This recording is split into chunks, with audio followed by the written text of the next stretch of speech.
외모와 내면 중에 어떤 것이 중요할까요? 분명 내면이라고 많은 분들이 이야기할 것입니다. 하지만 그 내면을 상대에게 드러낼 수 있는 기회는 외모에 있습니다. 외모보다 내면이 중요하다. 겉모습만 보고 사람을 판단해서는 안 된다. 정말 수도 없이 들어본 말입니다. 그럼에도 불구하고 머리로는 그렇게 생각하면서도 날씬하고 예쁘고 잘생긴 친구들에게 한 번이라도 눈길이 더 가는 건 어쩔 수 없습니다. 미국의 심리학자 엘버트 메라비언이 제시한 메라비언의 법칙에 따르면 상대방의 첫 이미지를 판단하는 기준 중에 말이 차지하는 비율은 7%, 목소리는 38%, 시각적 이미지는 무려 55%에 이른다고 합니다. 이는 곧 첫인상을 판단하는 요소에서 외적 모습이 결정적이라는 것을 말합니다. 외모는 내가 소개하기도 전에 나를 말해주는 가장 첫 번째로 내미는 명함과도 같은 것입니다. 실제로 많은 사람들이 얼굴만 봐도 그 사람에 대해 어느 정도 알 수 있다로 말하는 것은 그리 허황된 이야기가 아닐 것입니다. 매사에 열정을 쏟고 자기 개발에 열심인 사람일수록 외모를 가꾸는 일에도 소홀하지 않습니다. 사회적으로 능력을 인정받고 평판이 좋았던 사람들 대부분은 첫인상에서부터 훌륭한 성품과 프로페셔널한 능력을 가능케 합니다. 우리는 상대의 외적인 모습이 마음에 들 때 그 사람의 말에 더 귀를 기울이게 됩니다. 국내 최고의 MC 유재석님은 한 방송 프로그램에서 이렇게 말을 했는데요. 잘 알려지지 않은 연예인일수록 평소에 더 잘 갖추어진 모습을 보여야 한다. 개그맨 후배들에게 자신 또한 그 효과를 본 장본인이다 라고 이야기하며 주변 사람들에게 관리된 모습을 보여주는 것은 내가 늘 준비된 상태임을 알게 해준다 라고 이야기합니다. 관리되지 않은 자신의 모습에 안주하고 있었다면 이제 사람들이 나의 내면을 알아봐 줄 것이라는 착각에서 벗어나야 합니다. 군주론을 쓴 마키아벨리는 이런 말을 했습니다. 당신이 어떤 사람인지는 아는 사람은 거의 없다. 사람들은 당신이 어떻게 보이는지만 알 뿐이다. 외적 매력을 키우면 당신이 가진 능력과 좋은 성품이 더욱 매력을 발할 수 있다. 외모 지상주의가 심각해지면서 이에 대한 논란은 끊이지 않지만 우리 삶에 있어서 아주 큰 영향을 미치는 것은 사실입니다. 여기서 말하는 외모는 단순한 이목구비가 예쁜 것을 말하는 것은 아닙니다. 신뢰감이 느껴지고 호감을 주는 외모가 자신의 능력을 더욱 부각시킨다는 사실을 모두가 알고 있을 것입니다.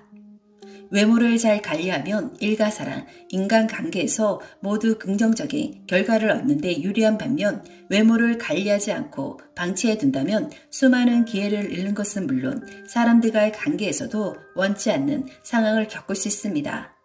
똑같은 부를 가지고 있어도 외모에서 빈티나는 사람과 기티나는 사람이 있습니다.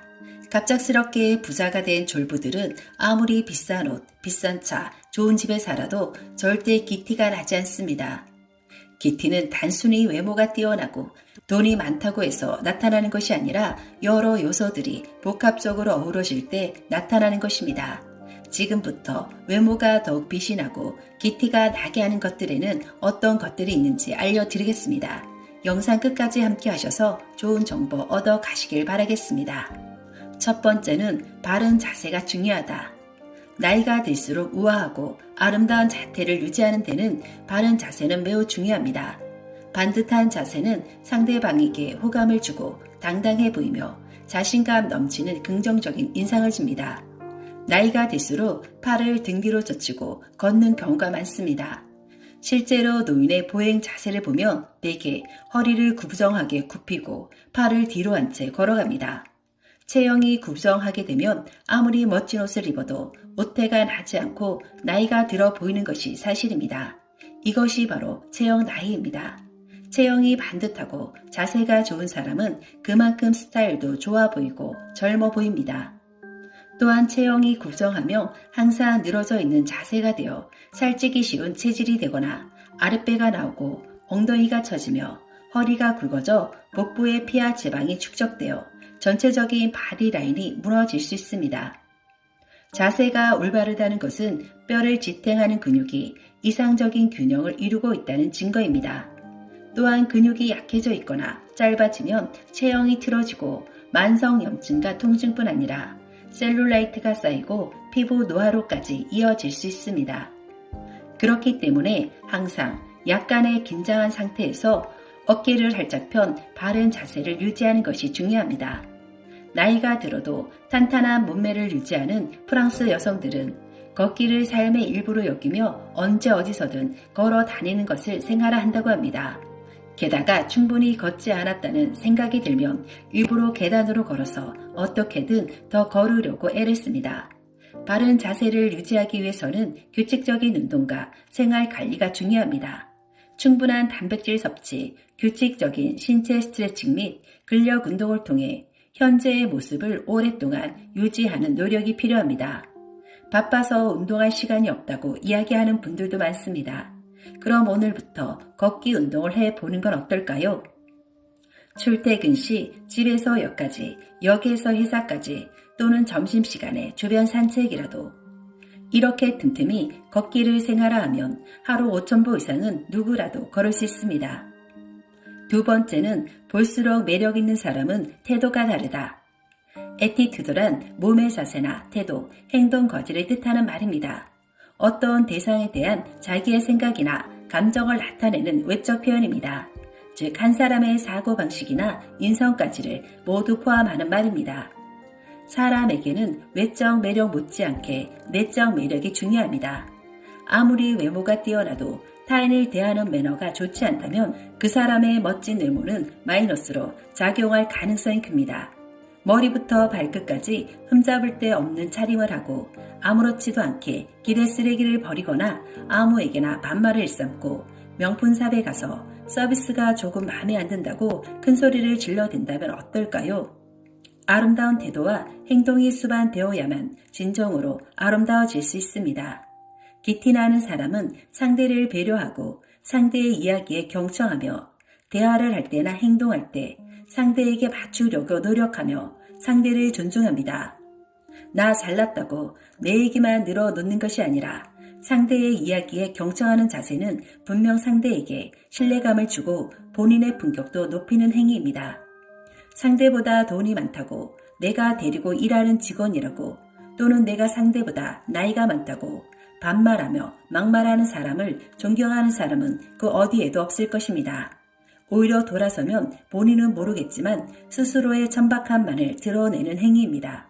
나에게 상사가 2명이 있는데 한 상사는 반말에 매번 나를 무시하는 듯한 발언을 하고 또 다른 상사는 땡땡씨 이것 좀 해줄래요? 라며 존중을 담아 나에게 이야기를 한다면 과연 어떤 상사에게 존경심이 생길까요? 우리 속담에 아다르고 어다르다는 말이 있습니다. 기티나는 사람들은 항상 좋은 말투를 사용합니다. 같은 말도 듣기 좋게 표현할 줄 압니다. 언어는 그 사람의 품격을 나타냅니다. 오늘부터라도 좋은 언어 습관을 가져보는 것은 어떨까요? 세 번째는 긍정적인 태도는 웃는 얼굴에서부터 시작한다. 나이와 관계없이 매력적인 사람들의 공통점은 표정이 풍부하다는 것입니다. 이들은 하나같이 눈을 반짝이며 밝고 자연스럽게 웃습니다. 동안을 만드는 가장 쉽고 간단하며 확실한 방법은 입꼬리를 올리며 미소를 짓는 것입니다. 인간의 뇌에서 면적 대비 가장 많은 감각 신호가 처리되는 신체 부위이기도 합니다. 사람은 다른 사람의 입술을 보고 기분과 감각을 파악하고 심지어 매력을 느끼기도 합니다. 이 때문에 입꼬리를 올리고 미소 짓는 모습은 다른 어떤 행동보다 매력적이고 사람을 젊어 보이게 합니다. 영국의 긍정심리학자 미리암 아크다르는 2,000명에게 여성 12명의 사진을 보여주고 나이를 예측하게 했습니다. 그 결과 웃는 얼굴은 실제보다 2살 어리게, 슬픈 얼굴은 실제보다 평균 1살 많게 봤습니다. 웃음은 얼굴 근육을 처지지 않게 하고 혈색도 좋게 유지해 주기 때문에 더 젊어 보이게 해줍니다. 가장 중요한 것은 노안보다 동안이 오래 산다는 것입니다. 70세 이상의 쌍둥이 1800여 쌍의 사진을 사람들에게 보여주고 그들의 나이를 추측하게 했습니다. 그런 다음 7년 동안 사진 속 쌍둥이들을 추적 조사해 그들 중 누가 더 오래 살았는지 확인하자 사람들로부터 젊어 보인다는 평가를 받은 쪽이 더 오래 산 것으로 드러났다고 합니다. 행복한 인생을 살고 싶으세요? 그렇다면 일상 속 다양한 상황에서 항상 웃는 습관을 들여보세요. 입꼬리를 끌어올려 생근 미소를 짓다 보면 마음이 점점 상쾌해지면서 기분 좋은 상태를 유지할 수 있습니다. 기분이 좋으면 밖으로 나오는 말도 긍정적인 표현이 많아집니다. 뭔가 곤란한 일이 생기더라도 일단 웃어야지 라고 의식적으로 생각해 보세요.